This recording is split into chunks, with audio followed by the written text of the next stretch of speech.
All right, so time is 12:01, so let's go ahead and start.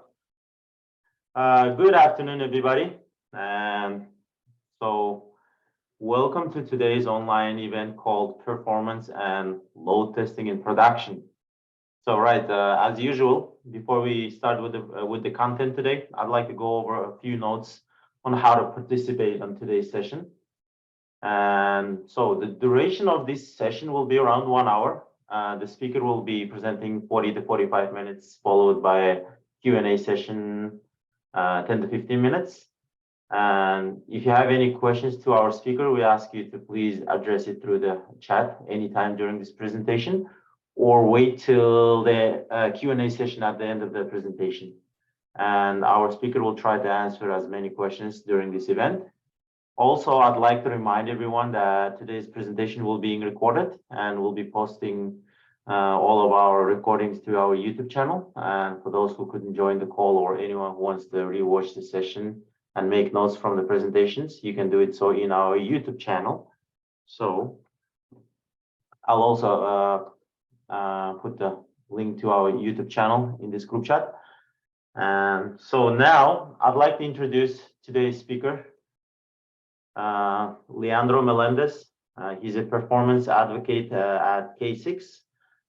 So Leandro, he's a performance test manager and consultant, podcast host on performance, presenter at testing conferences and many other conferences. So he has almost 20 years of experience on IT business, ranging from developer, database administrator, project manager, and more. And in the last 10 years, he has been working on QA area, specifically on performance and load testing area. And he served multiple S&P 500 customers all over the USA, Mexico, Canada, Brazil, and Australia.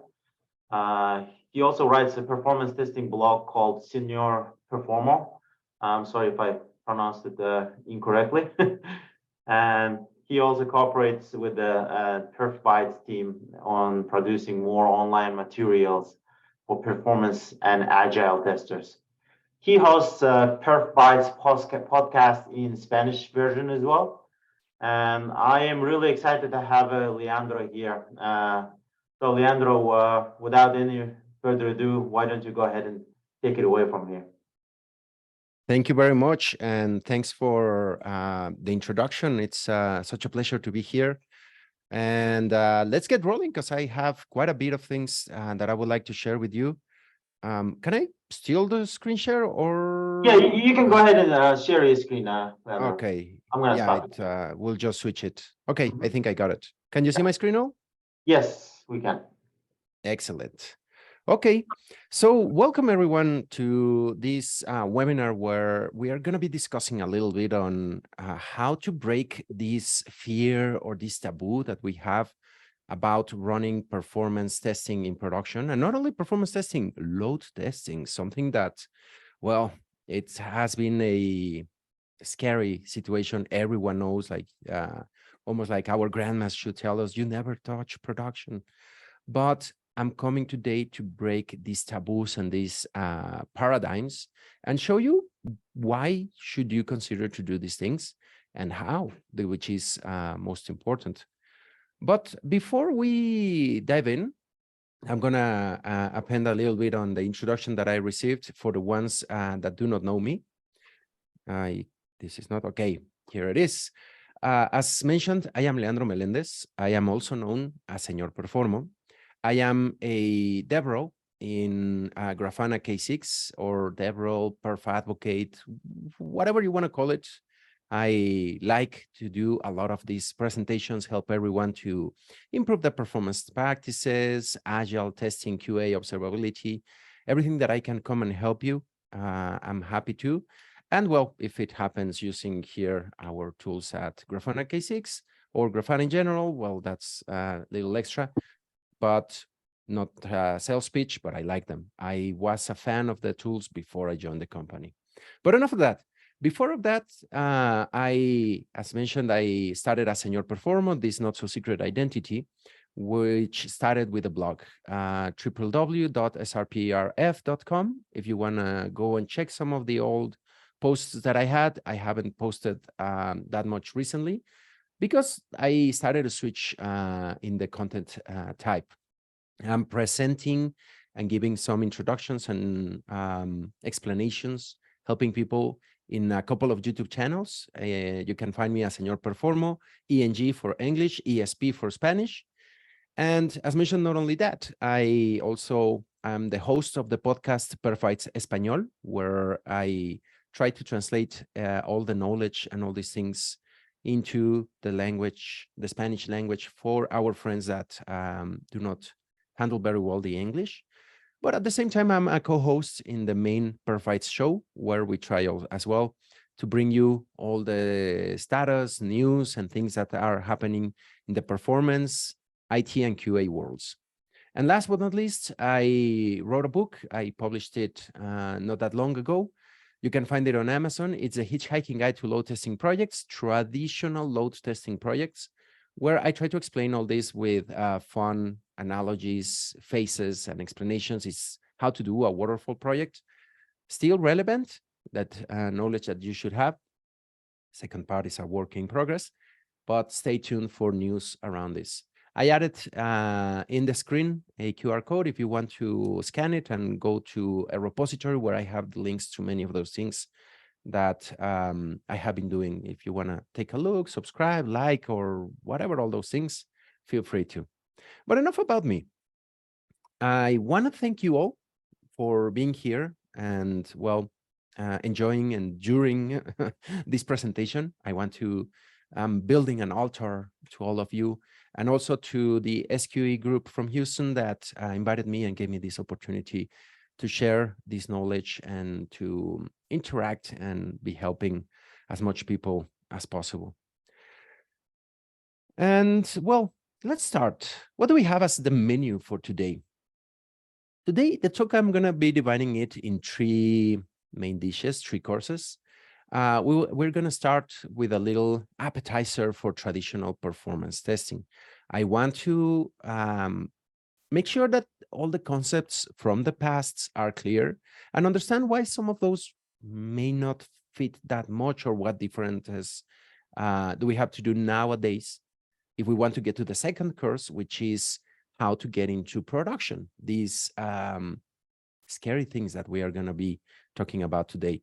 And last, I'm going to end up as a dessert. The last course is some tips and tricks to help you to start doing performance and load tests in production. So let's start with traditional performance testing and traditional performance practices. And not only that, but as well, traditional methodologies. Once upon a time, performance testing was very, very different. In the past, in the times of Hercules with his tasks and challenges that he had to go through, we also had several tasks and challenges that we had to break through or go through, because performance testing was very different. We had these physical servers, these bare metal boxes that were often in the basement or places. We're going to talk a little bit more about them. We also had the waterfall methodologies, the ways in which we would deliver projects and software, which was good for the time, but had some disadvantages. And nowadays we have some differences as well. Because we had physical servers, we had somewhat limited or fixed resources, because these servers were down there. We couldn't expand. We didn't have any elasticity or any of the modern situations that we have nowadays in the technology world. All of those were monoliths. Everything was in a single piece or box, if you want to call it, that made it pretty interesting, pretty difficult. What do I mean by this? Give me just a second. Sorry, needed to clear my throat. I didn't want it to end up leaving all you deaf. So in the past, production, as I mentioned, was in-house. How many here probably saw these basements with lots of racks, lots of servers that were in-house, were in our own data center. They were larger usually than any other environment that we had in the organization, or was part of the largest environments that we had. And that as well, those servers, those instances, the way in which they were installed in the past was pretty fragile, was because of the monolith that I mentioned earlier, that the applications in the way that they were built was pretty difficult to release or to do changes to them. We had to pretty much, at times, if we wanted to install or release anything, at times we had to reboot the whole thing, and it was scary, right? And that was not it, not all. I mean, in other times, when we were thinking on performance testing, we were thinking on performance. When we said performance testing, we meant load. Nowadays, there's still that confusion, and that's also my usual rant. Performance testing is not the same as load testing. If one thing stays clear after this presentation, please, performance testing is not the same as load testing. May this be one of your learnings this day, one of them, one of the main ones. So this performance meant this type of load, this burn-it-all load, like capacity testing, trying to bring down the system, trying to push the load to a point to see where our applications would fail. Not that much performance in general, but seeing the failure points. We were looking for bottlenecks, we were looking for stress and capacity, and people were somewhat justifiably afraid of us, like running these performance tests, or which really were load tests, to be run in production, because we probably were gonna bring down production, right? No? Well, why you may say, right? Why these people were afraid of us testing in production? These load tests that we generally thought of as performance, we were just trying to push the limits. We were just trying to bring down the system. And if we bring down or push the system to their limits, well, it may stop working, or not completely stop working, but may slow down our general work, or pretty much kill production, right? That was another big possibility when we were doing those old load tests. And well, we know that when production is not running, when production is not working, that's something bad, right? I mean, not only bad, that's seriously bad. How many of us, whenever production started to have issues or started to fail or have problems, we were not like the dog in the fire room, just like, this is fine. No, this is bad. We have problems. The company stops.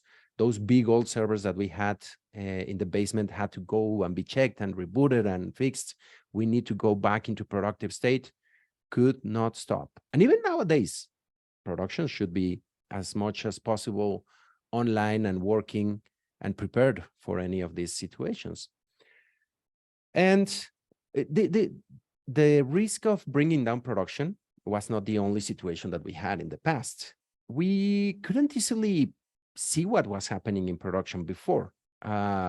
These waterfall releases of software and these thick solutions, we didn't have like an easy time in seeing what was the performance of the application.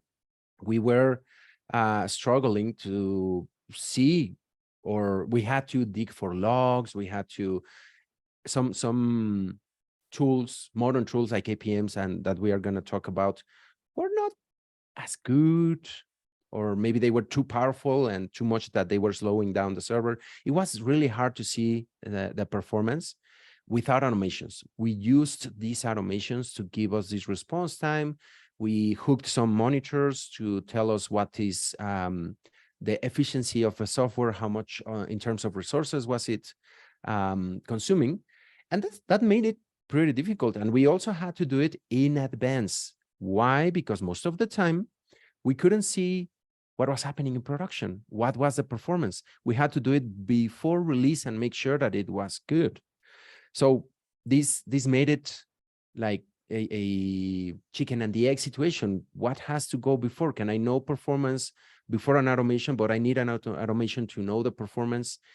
Those days was a little bit complicated to truly, really understand what was happening inside of our application without automations that would go in and knock, kind of like a black box and tell us what was happening. So this generated so many roadblocks to production that gave us this, don't touch me, don't touch production. We knew this, this was like a taboo. Thou shalt not dare to touch production. And I think many, if not most of us, grew up, professionally speaking, in these environments where production was this ethereal situation that no one could touch except of the release team. That was a SWAT team that could just put software there and no one else should do anything else but the users, regular activities. But anything else, don't touch it. Don't even dare to look at it directly straight in the eyes because it may get flaky or fail, right? And another limitation with production not to be touched, when we needed to do some testing and some automations, these load tests, it required to be frozen. Ironically, like I'm doing this fun analogy with a movie that which focus was to let it go. Well, no, quite the opposite. You couldn't let it go. It had to be completely frozen so that we could do some of the tests. Why? Because the change on the code, any update, anything that could have happened in production, our automations were also kind of fragile, unstable, and very dependent on this monolithic solution that if any session variable, any item ID, any HTML component changed in name, that may break everything. So that's why we required everything to be frozen. That's also why we couldn't work in production. Everything frozen, no one touches it, no. And having these requirements to have a productive environment that was somewhat frozen, that was stable, that we could automate on it, made us also another roadblock that we needed then another environment that was as similar as possible to production. We needed to mimic it. Yes, we had smaller pre-prod and smaller test QA environments, but a key component for most of us to get accurate limits or understandings on the capacity of this was to have something copied as similar as production, which also brought a lot of problem situations. We didn't get a database the size of production, of course. We didn't get users in there. Our copy was different. It was a mess because even our testing efforts and load and performance testing were like, well, if this in pre-prod, which is a quarter of the size or a half or whatever difference, tells me it responds in this time and the capacity is this many requests per second, how does that translate into the real production? It was really hard to truly know. So, and because of that roadblock to production, we needed to create an environment as similar as possible. And as I mentioned earlier, these environments were the most expensive, largest, and fanciest machines that were in the organization. Imagine just asking, like, could you buy another one for me? That was tough, right? I remember those days. Another thing that running our tests probably in production, which again was a big taboo, almost never happened. If we dared or even got a permission to do that, we had to do it at weird hours at night, over the weekends, when no one else was working. Even in the pre-prod and staging environments was like, no, we need other testers to be out of the, can you come at night? Can you come over the weekend? Can you execute these tests that may bring down the system at another time? And some of these things were just like so that you would not be playing around in production. That was not the only thing. There were so many other roadblocks that we faced in production. What are you going to do with the data? What are you going to do with the credentials? You may be triggering real stuff in production. You may be activating some things that we don't want to, or spending real money. All these type of situations and many more were in the past stopping us from testing in production. So what can we do? Let's enter into production and see how to get into it, how to cross this door, how to get into the real deal on how to play in the productive environments. So first of all, Why not? We have several reasons. I already went through several of them. Why shouldn't we be even daring to touch production? And reviewing a little bit, load testing. Performance was equal to load testing, and we were trying to bring down things, and load will bring down production. That's a no-no. We don't want to bring down production. Another one is that we need automations to do our tests, and those automations will be hitting production. It's going to be weird. There are going to be some situations, data dependencies, with all sorts of things with the automations. Like the data dependencies. There's not enough data. Do you want me to create a bunch of invoices that will trigger some other fiscal processes inside of production so that you can have enough invoices? No, that's going to be difficult. That was some argument, right?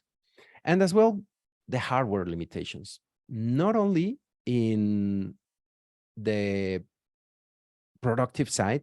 As I mentioned, we had the monolith. We had this single box that could be a rack or an LPAR full of powerful processors, but it was still limited in terms of hardware. And we as well had some limitations. We had our load generators. We had all these elements that we had to be conscious of what we were executing. And another interesting thing, why not to test it in production, or why not to test it? It's already in production. On the old days was like, yeah, it already happened. It was already released. Why do you want to test it? We already did the release. Why? Yeah, I mean, this is 2015. We are doing waterfall projects. We are releasing every 6 months. It's already there. Why do you want to? We already think it passed. We already, but it was rare to do those reviews or re-release or update things, right? But nowadays, a lot of things have changed. Several things, so many that let me just get like a little sip before I get into those. We don't have anymore these thick solutions, these monolithic things that we cannot expand. We should turn off the whole thing to be able to update, to do a release, to add more code or new functionalities. Our solutions now are tiered. We have now the services and microservices, sorry. And on top of that, they are put in the cloud, this ephemeral cloud that is ever expanding as much as we need it. And this makes these three elements, the services, microservices, the cloud, and the way that our solutions are not thick anymore, are not monolithic, bring a lot of differences into how we create hardware, software nowadays. Now we do frequent releases.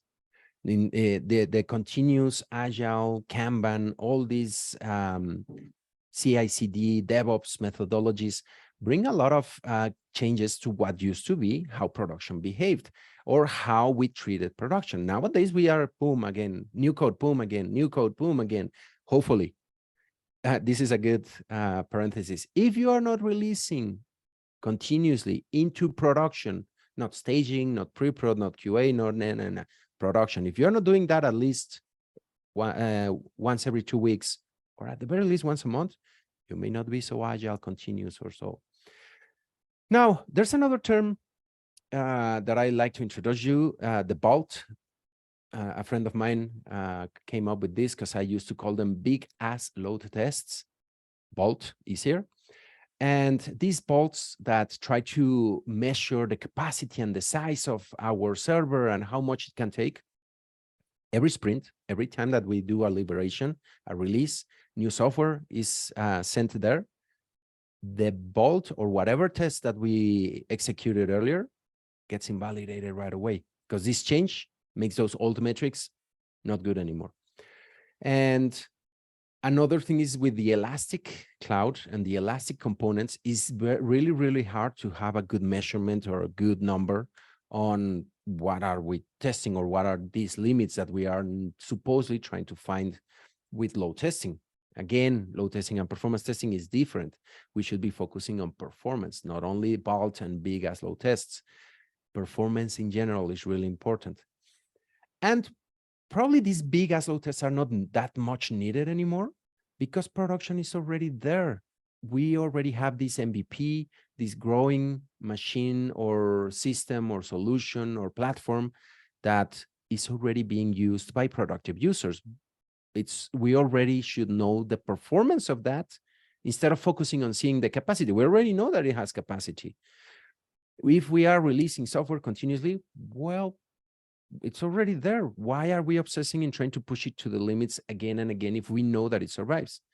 So these mindsets towards production, towards technology, towards how are we releasing software, what is the software, the technologies that this software that we have nowadays has in it is changing a lot.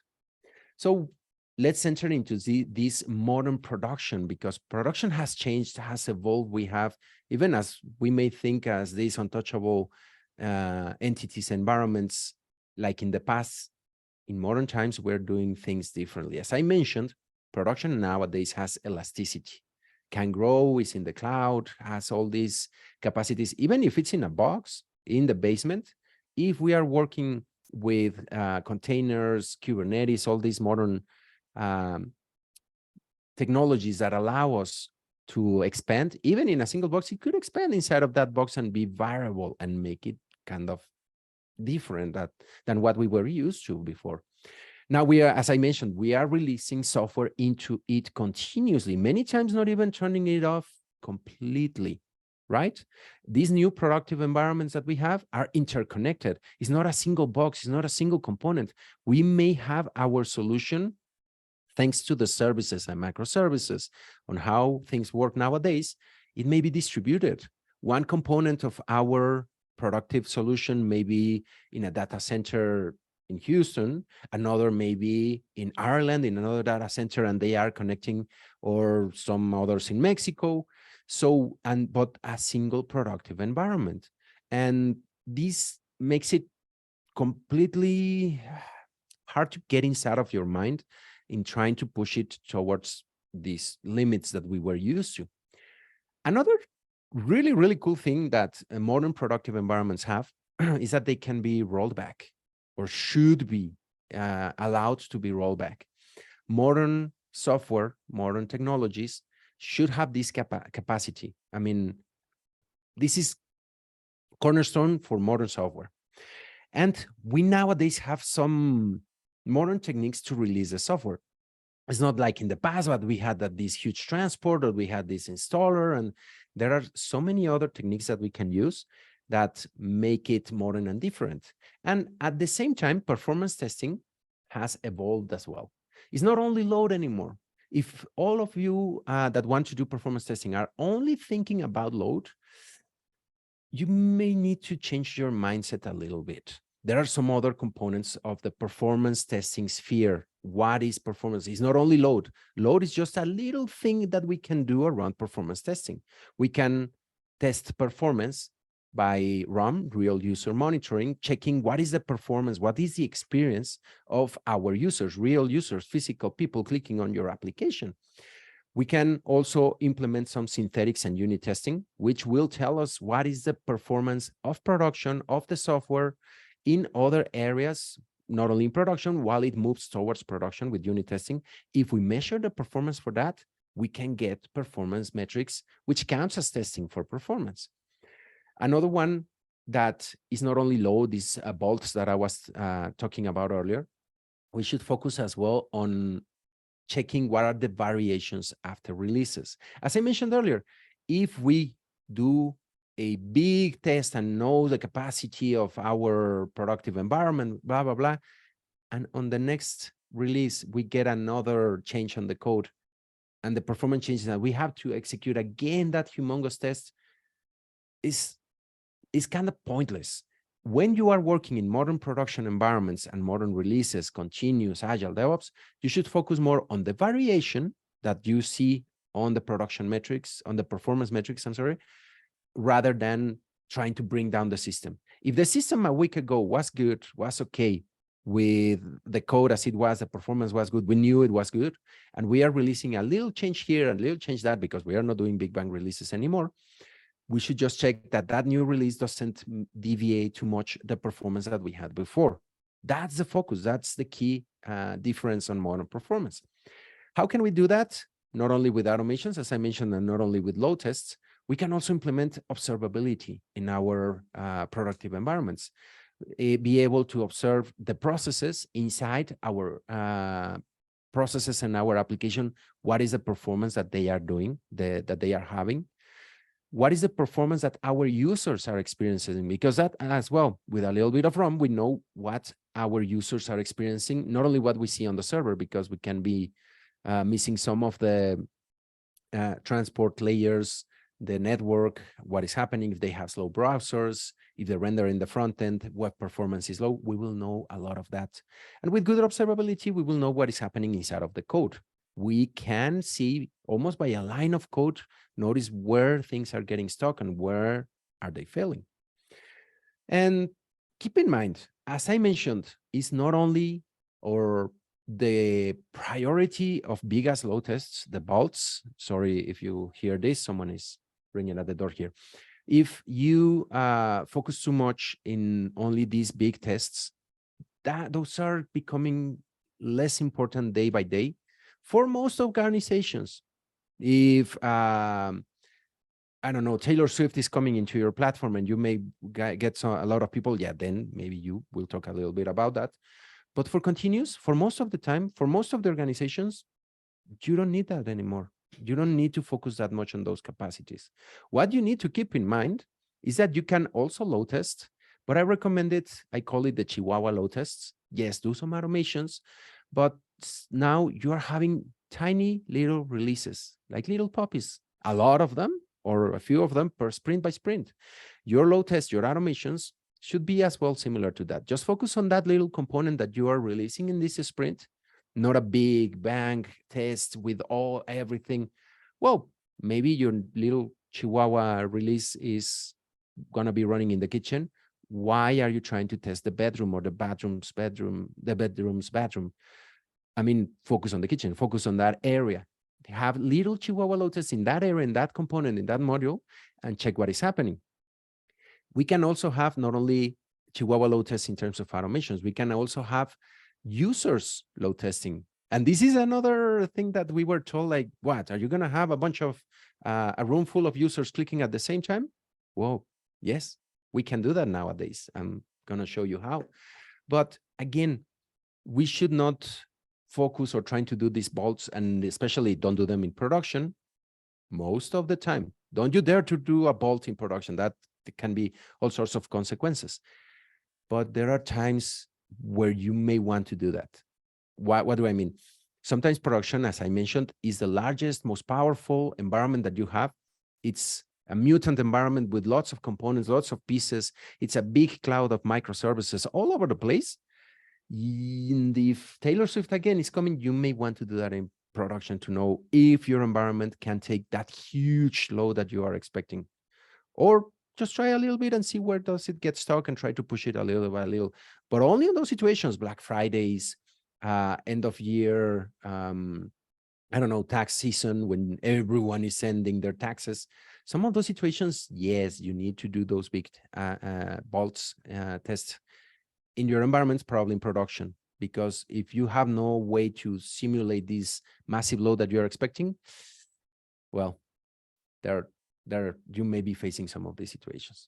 So let's get in and dive into some of these tips to learn how can we test production? How can we start applying some of these exercises and performance testing and even load testing in production? Say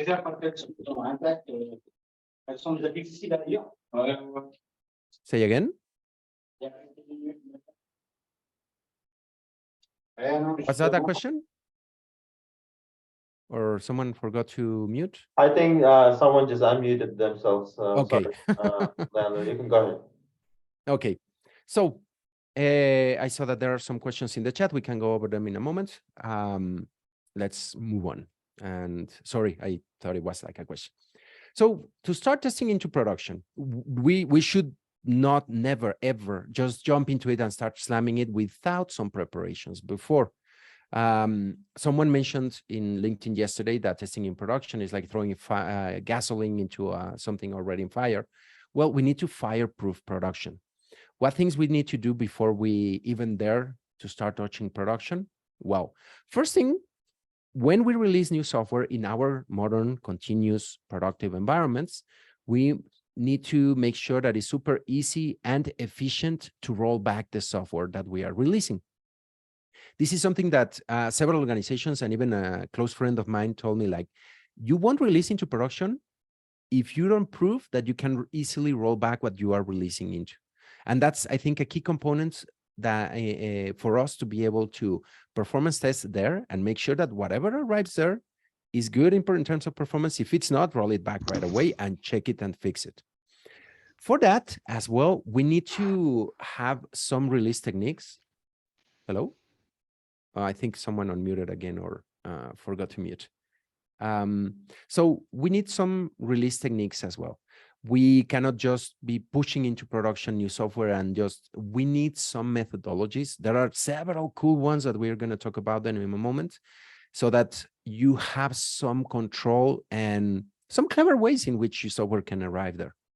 As well, we need great observability. This is like the Spider-Man quote, but I put it backwards. With great observability, comes great power. And you will get a lot of power and a lot of control if you have good observability, not only in production, but in all your pre-productive environments, all of them, even dev. That's even the developer's machine. If you have observability there, super powerful. Not the point for this talk. We could do another on observability, but it's super powerful. Now, we need to have, yes, automations and synthetic automations for production. That's super important. Again, don't focus on these huge automations that are going to try to bring down production.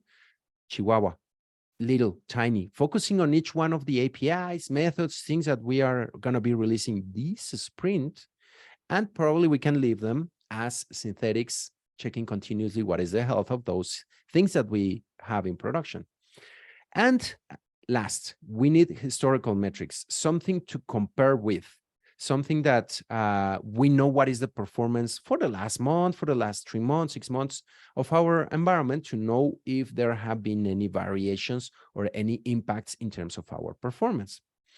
And I just noticed that I don't have a good slide for the easy rollbacks, but the explanation that I gave earlier, make sure that your team knows that it's critical that your software can roll back.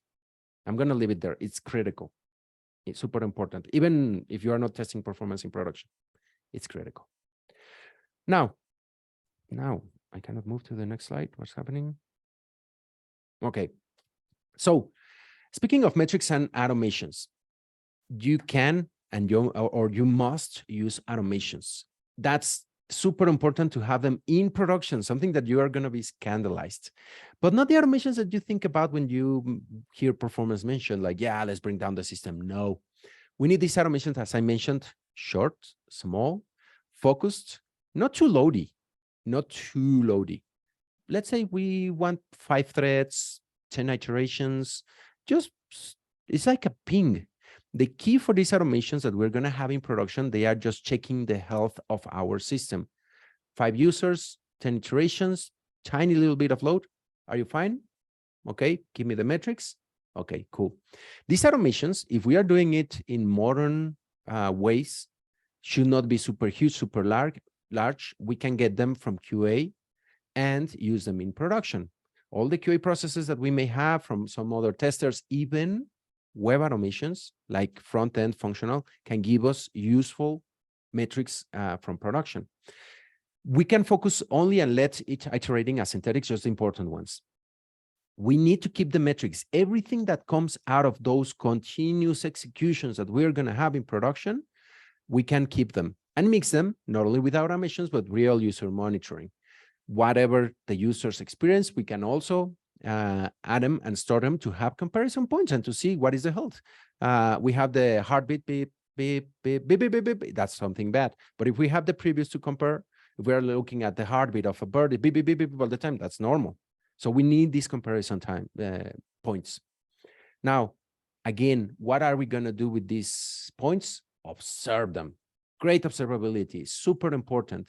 We should have APMs in our productive environment or all the environment, but we are talking about production. We should be able to monitor them. How can we do this? With instrumentation, with telemetry in our software. If our software has telemetry and is well instrumented as well, we will have beautiful observability, and we will be able to see and know and test without an automation what is the performance of our solution. So we will be performance testing in production. And now moving to, I had a conversation not long ago with someone at a conference that told me like, hey, can you believe these wackos, sick people that just release into production without running load tests? They just send it there. And I thought, yeah, that's cool. Some of the most modern organizations don't have these automations, they just send it to production and let it go, let it be. Let's see what happens. Because we can roll back, we can check what happens. Just again, be careful. If you can test right away, as soon as it lands in production, test. One key thing, many think testing is running an automation or running, no, you have monitors, you have instrumentation, you have telemetry, you have alerts. As soon as this software lands in production, this new code that you are sending, monitor it, observe it. That counts as testing. You are knowing what are the patterns of it. If you notice something, roll it back, fix it right away, and send it again. Or if it's not too bad, you can leave it there. Okay, it's let's fix it, another release, because we can do continuous releases nowadays into production. And there are some other key elements that we need to use. Some of them are, let's say, release techniques. I talked about them earlier. We have release techniques like AB, Canary, Blue-Green, release by regions, or focus on gradual growth in our environments. What can we do with this is just to have a separate flavor of this new software that we have, send it out into the world without killing the old one, and checking what will happen. What is the performance of this with AB? I have a new button, a new functionality. Let's turn it on for some users in the same platform, make it appear and disappear the old one or something like that, and measure the performance for that. The same happens with these regions where you can little by little be testing. Here's another example with blue-green. Let's say, and I had this experience with Facebook. Often my brother will get the new version of Facebook and I would still see the old one. I'm like, why? Why am I getting this? I want to get the new one as well. But even as we all complained because it was all different. What was happening is that I was part of the green environment of Facebook and my brother was already blue. He was already being tested. These people having activities in this environment, new environment with new code, new version, were giving Facebook or your solution metrics, performance metrics. The people were testing the Facebook platform. And probably that was a smaller platform, a smaller environment that with less people, you could test the capacity. Yes, this sends us to another one. Let the real people test your environment. How is this? I mean, these people is already using production. What can you do? Let them load test. Hey, here's the release, use it. I mean, you don't even have to tell them, they are already using them. And if you have great instrumentation, telemetry, synthetics, all the things that we are talking about, observability and ways in how to release the software, let them test. You already know that the last sprint, you were doing good. If you release a new one, let's monitor and see if it's still doing good. Let them do the load. If something happens, roll back again. This is critical. What you can do as well to make it safer, like my brother and me with Facebook, have beta users, some users that will be excited to test your system and they will know that it may be flaky, but they want to try the new things. Or have subgroups, subregions. You can divide and conquer and send the new version, the new possible performance that you don't know, send it to a small city or a town or a country, depending on how you are, or a subset of your users, probably low-risk users. You can make a lot of decisions, have a smaller environment, send them to that smaller environment, and make them load test. In this count, like a big as load test, you can push the system to the smaller limits because it's a smaller system and see what happens. This gives you a lot of control and possibilities, and we're not even using automations. You are using people. Sounds a little bit manipulative, but you're using people, and you're getting actual metrics, the most real performance metrics that you're going to get from a user. What are they doing? What are they clicking? And you will be able to fix it and detect right away. And well, we also have the bolts, the big tests that try to bring down the system. Again, these ones, you should rarely execute them. Don't focus on them anymore. Rarely, when you have one of these big events coming, big events like Taylor Swift, like Black Friday, Cyber Monday, end of year, billing receipt, processes that truly are going to be probably bringing down your system. Don't do that every sprint. Don't try to do that every here and there.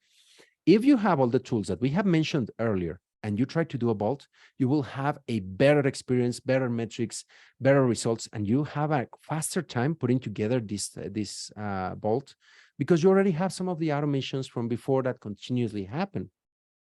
But we have to be careful with production. If we want to do these bolts nowadays with the cloud, with separate environments, as I mentioned earlier, Facebook creates a blue environment to see what happens, send some of your users, send your automations. You have multiple ways to test and do these big tests, not only with automations, but with people. We still have to do them here and there. But again, here and there, don't obsess over them. They are not that important anymore, except if you are receiving these big loads, right? Sometimes this is going to be so massive that you may have to do it in production and see what happens.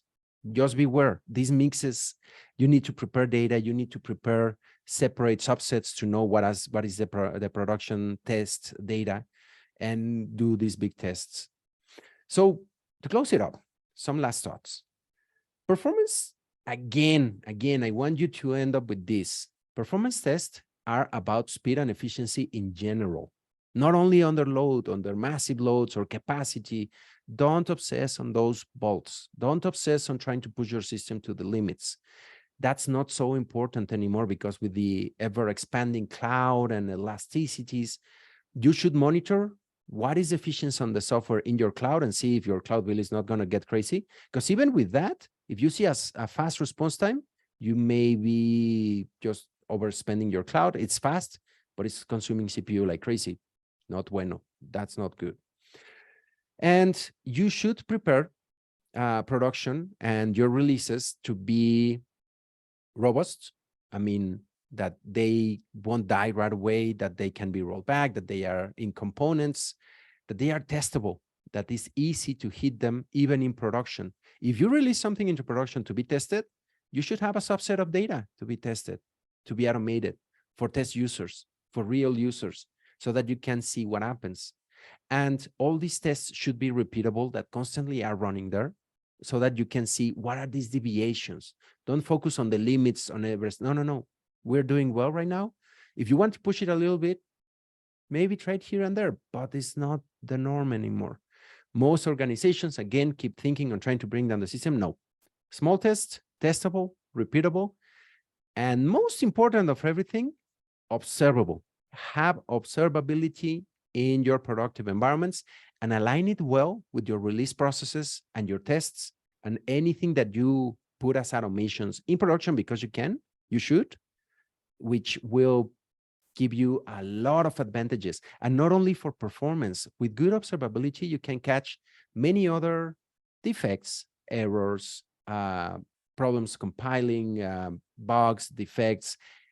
A lot of things can be detected through good observability. Even if you have good observability, you'll be able to reproduce defects. If you have a good trace of where your user that experienced the defect was clicking on where he or she was jumping, you'll be able to see and replicate that with great observability. So it doesn't help only for performance and load, but also for QA in general, and ops and SRE and lots of many other things. But not to make it way longer, I'll leave it there with those last recommendations. If I don't manage to answer all the questions right now, or you have any other inquiries or you want to follow up, I am on LinkedIn, Twitter, Instagram, Facebook, YouTube. Again, not TikTok. I haven't been brave enough to get on those things. But you can find me as Señor Performo, SRPRF, or Leandro Melendez. Again, here's the QR code if you want to get in touch or find some of those locations. Don't be afraid, like, subscribe, activate the bell, all those things, follow, blah, blah, blah. Or send me a note. If you have any questions, if you need any help, I'll be more than happy to help you. And with that, I want to thank you a lot for hanging on and enduring until the end of this conversation. An altar for you, thanking for your attention. And with that, I would say let's give some time, because I see a lot of questions in the chat, for some good old Q&A. Yes, Okay. Leandro, let's start from the chat, and then after that, maybe we have a participants who wants to use their microphone and ask the question directly as well. All right. I see a lot of activity in the chat. If you want to choose one and read it out to me. You know what? So we can go one by one, starting from the very first one. So Okay. make sure we answer each and every question. So, Leandro, what is the preferred time window for conducting the performance tests in the production environment during off-peak hours, weekends, maintenance windows? From Viracacha? I'm sorry, I don't see your full name, but Come on, Leandro, Viracacha. Viracacha. Okay, sorry for that. No problem. So, answering to this, a preferred window, I wouldn't say a single window or just one moment in time. As I mentioned, it should be done continuously.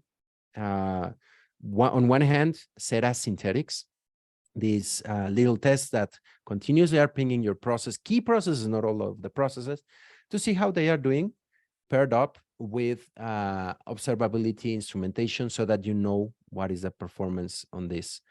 Probably you're thinking as well, right? For performance tests as load tests, you can push a little bit in production, but what you need for modern productive environments is continuous metrics to know if there's a deviation or something that gets out of whack in your productive environment. And if you have a big event coming, like, as I mentioned, separated from continuous efforts, you should do a big load test. And yeah, that could be over a weekend, at night, or if you are a worldwide platform, you may not have a night to do that. So there are a lot of things that you can do around that. Excuse me, Leandro. The question basically is the window, the period of time that we need to do the test, because we are thinking only in the peak values for the concert when many people try to access, but what about the other parts? Performing, or maybe I am wrong for sure. It's performing is not only evaluating the peak, it's the stability of the application or long period of time, how perform my application. That's my question related with the window. How long needs to be done? So again, the peak or trying to push the system to its limits only when you have that situation.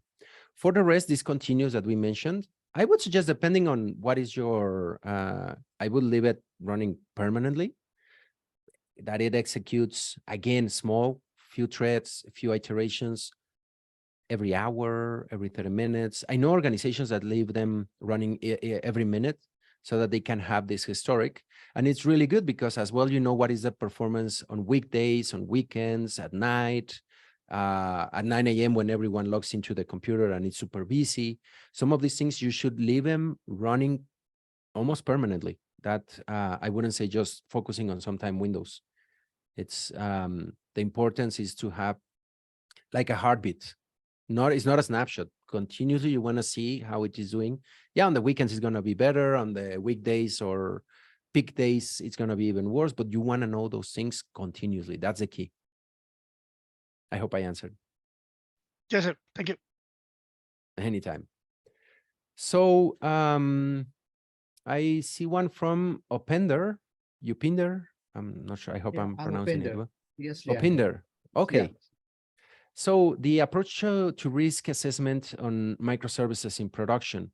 Again, these Yes. microservices, you gotta have some sort of first monitoring and instrumentation, because the microservice on itself will have interesting performance readings on the backend. Let's say the CPU, the RAM allocation. with these microservices, they will at times appear. Kubernetes will bring one or expand the pods or horizontal growth, vertical growth. You will have a lot of possibilities. Again, monitor and instrumentation, have some synthetics continuously running.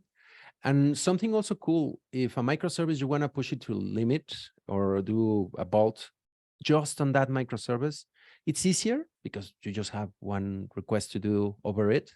And that's pretty much it. So that's, I would say, what is how to But approach. then we are doing on multiple environments with multiple applications. In that case, how can we able to do the risk assessment here when we run parallelly?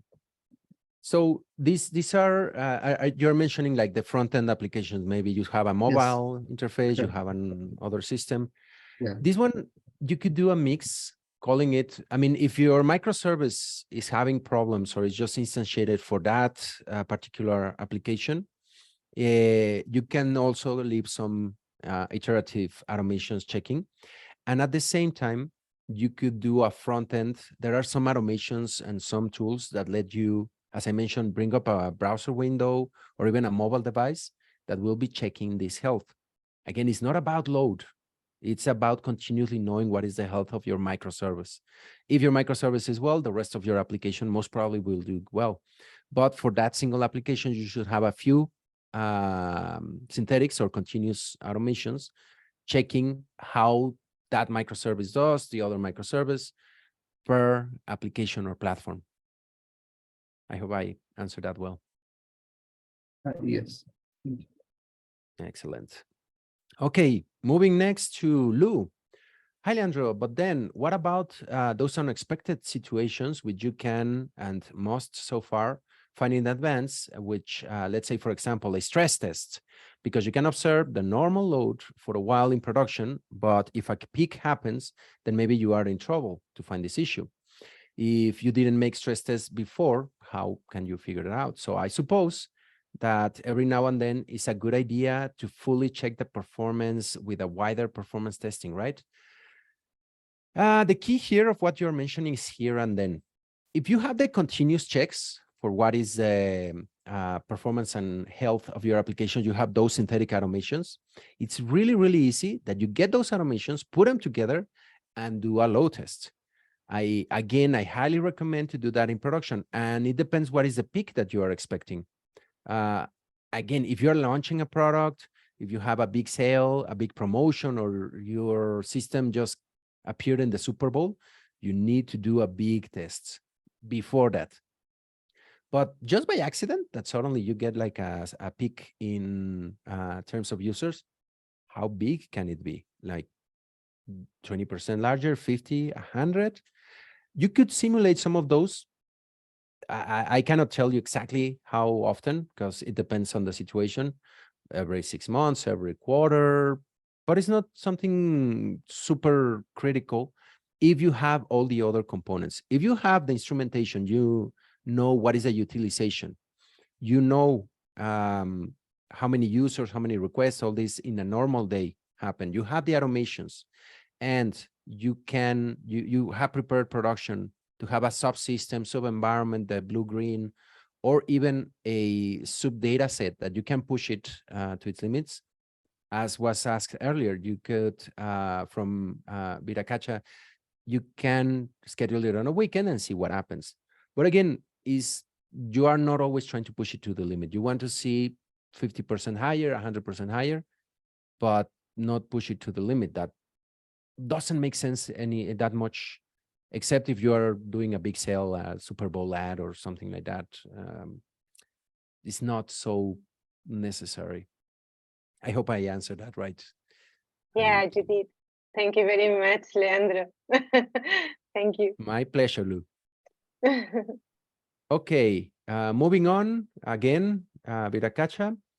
I am misunderstanding a performance test on production. The data is injected as normal tests we do in QA environment, or the test will use data provided by final users in production environment. So this is a very good question. We should use the real data, which was created in production that is already there. in depending on the type of data. There's data that, yeah, you shall not touch that. You shall not, I don't know, an important account, don't take money out of it or insert or make orders. What we can do is create sub-data inside of production. You don't need to copy or duplicate the whole productive environment. Okay, let's append a P before every record that I move 5%, 10% of the data in production, replicate it inside of production. These are some tricks. I'm not saying that's a way that you need to make it all the time. Replicate a subset of the data and use it for your load test and make sure that the data or won't trigger other things, or it's not, there's no problem that you burn it, but it's productive data living inside of production. If you need to mask it or some other security and privacy things, you may have to. But if you're playing inside of the environment, you'll get good test data. Even for your continuous, you may have to create a subset that you can leave continuously running.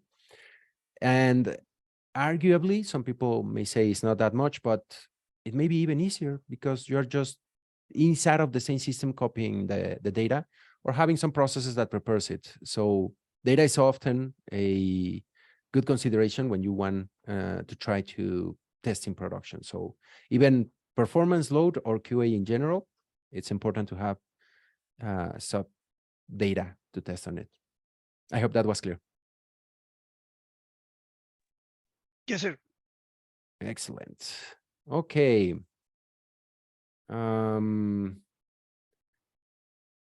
Vladislav Soikin, I hope I'm saying your name well.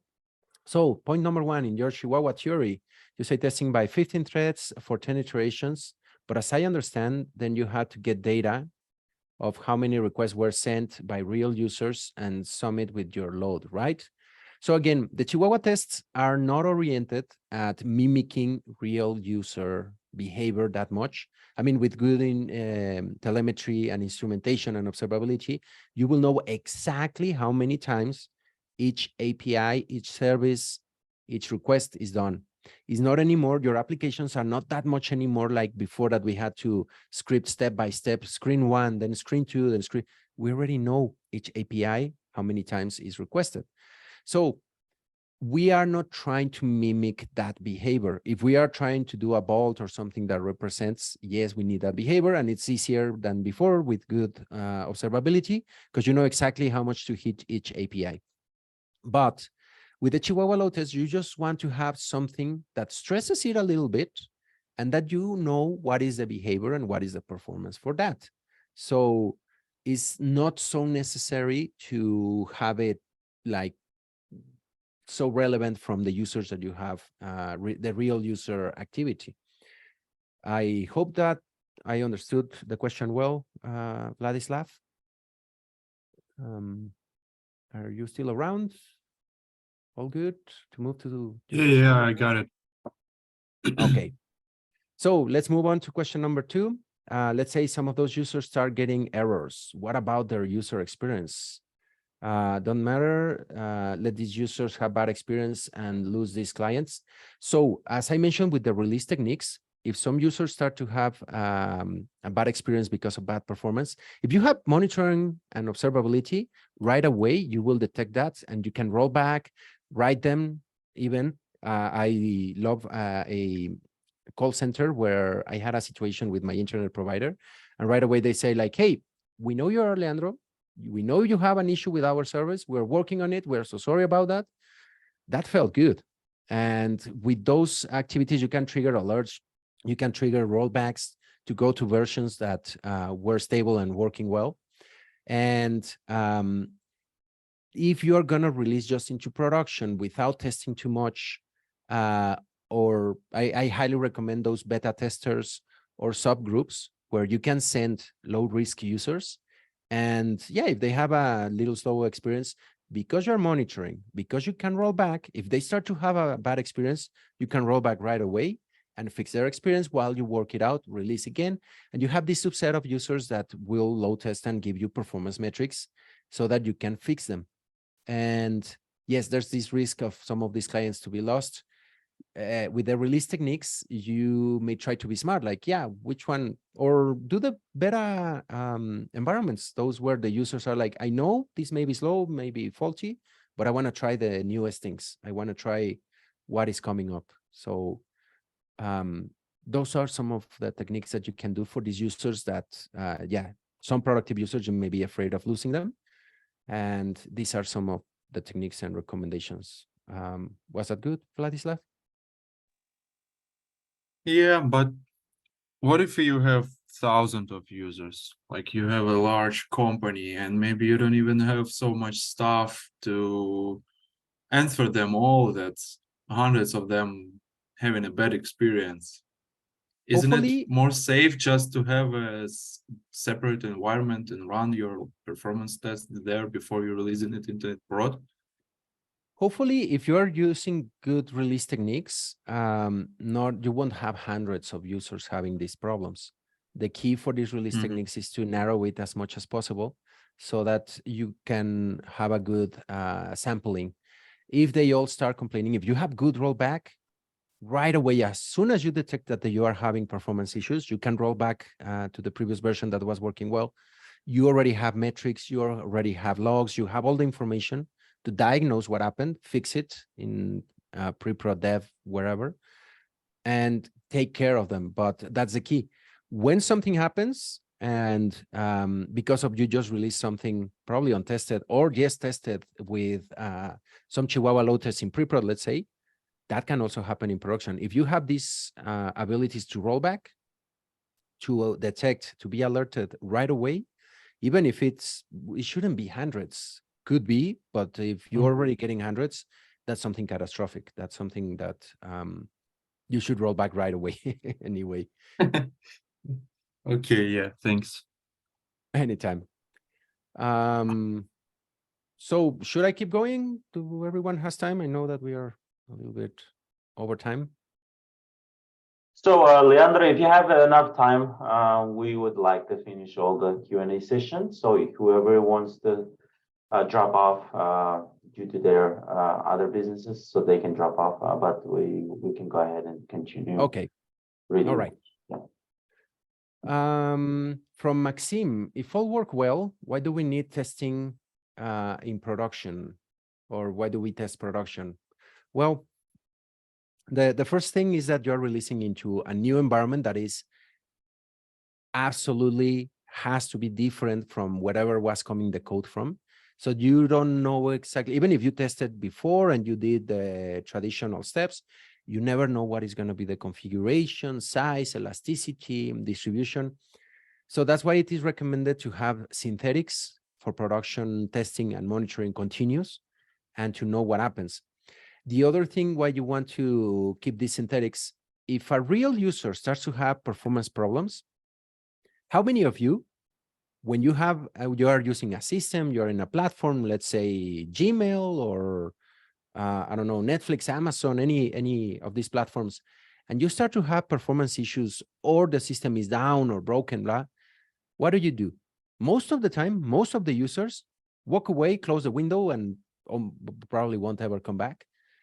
Very few of them report the issue. That's the fewest of them. And if your system is down and no users are triggering those alerts and errors, even if you have great observability, there's no user and they are all like dropping off like, nah, the system, I don't know why this company is down. I don't like them that much anymore, so I'm not coming back. I'm getting out of here. Instead of creating the report or add effects, you won't notice. But with these synthetic automations running every 30 minutes, every 5 minutes, whenever you want to configure, in that period of time, you will know because this automation will tell you, hey, the performance is slow, or I cannot open the link, or something is not working, or something is misconfigured. You will know right away that there's a problem. So that's why definitely you want to keep testing in production and checking those tests that everything is still in place. Something can get out of whack, and modern teams are not like traditional ancient waterfall or phased teams that here code it is released, it's your problem. It's still everyone's problem. So we should all care and keep testing even after we are in production. Maxime, I hope that I answered. if you're still around. Yeah, he's here. Okay. Okay. Okay, if all is good, let's move on. Syed has a question. Where to start the production and load testing examples and how to step into the software testing? So where to start? I would highly recommend, first of all, observability. That's key. So that you know the performance without having to do testing. That's important, without you having to run automations. I probably said it wrong, because with observability, you're testing, you are checking, you know what is the performance and status. Put it inside of your code. There are solutions like OpenTelemetry that you can add it to your code and send it to another repository and know the metrics, or install commercial or open source APMs. There's Grafana has an agent that will send some information from your system so that you know what is the performance. There's Dynatrace, there's AppDynamics, AppDynamics, Dynatrace, New Relic, and Datadog, who you just have to install the agent and you will get a lot of performance metrics. Absolutely. I would say that's the very, very first step so that you know what's the health in production. The next one, I would say these release techniques that you enable them to be easily tested and activate one thing and turn it off if it doesn't work. You don't even have to roll back with A/B testing. Blue and green, you can have the new environment there for a smaller subset. So there are many techniques that you can do. And what other would I say? Rollbacks. Super important that you can roll back easily and automatically. To start where I can train Yes, by... Hello, Thank you. Syed. And please Okay. can you send it to the message so I can look in the online softwares you mentioned? So yeah, Grafana is a good starting point for observability. It has an agent. I highly recommend, if you want to start on this and there are lots of good job opportunities around that. If you learn how instrumentation, monitoring, observability, how to instrument code and make it observable, have telemetry on it, it's super important. If you can learn some of those, and most of these platforms have free learning trials and materials, so you can start playing around with it. And Good. Thank pipelines and you. release techniques, I will suggest you. Grafana. Okay, thank you. Anytime. Okay. Again with Maxim, I have two systems, back transactional processing system and telecom billing. So is that a statement or a question? I'm not sure. Maxim, do you want to clarify?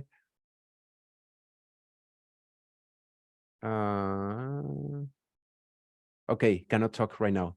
Well, I'm not sure what you mean, but transactional telecom billing, yeah, I'm not sure what to answer there. Okay, dropping down. Vladislav, has production performance testing advantages over when you can run tests on prod-like testing environment? Yes, as I mentioned, the biggest advantages of testing in production is that that's the environment. Those are the metrics, the real metrics that you are going to get.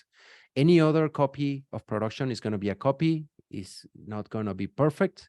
It's going to be somewhat inefficient, or the metrics that you will get are not production. So that's the first one. The reality, validity, or how do they stick to real experience metrics that you will get? Production, nothing better. Has the database populated? The configuration is what they will see. And whatever is there, it's the final environment. And oh, I see Maxim listening. Maxim, if you want to clarify if that was a question, if not, all good. So the Maxim texted that he cannot talk right now, so maybe yeah, we'll that take it as a he's statement. Yeah. still listening. So if we get any clarification, we'll get through that. So Vladislav, that's the biggest advantage of testing in production, and you have real users already using it. So whatever you add as automation or tests in it, the response will be as close as possible. If you run a Chihuahua Lotus, you get a realistic metric most probably, because there are other users load testing the environment and not necessarily only through automation. So there are several advantages to testing in production, Vladislav. And I think I already went through them. We Yeah. are all done. Yeah. Thank you for taking care of all these questions, Leandro, and thanks for the amazing presentations. And My pleasure. by the way, I like the authentic way of your presentation. Is that a like Calavera style typography? What is it? I try to make it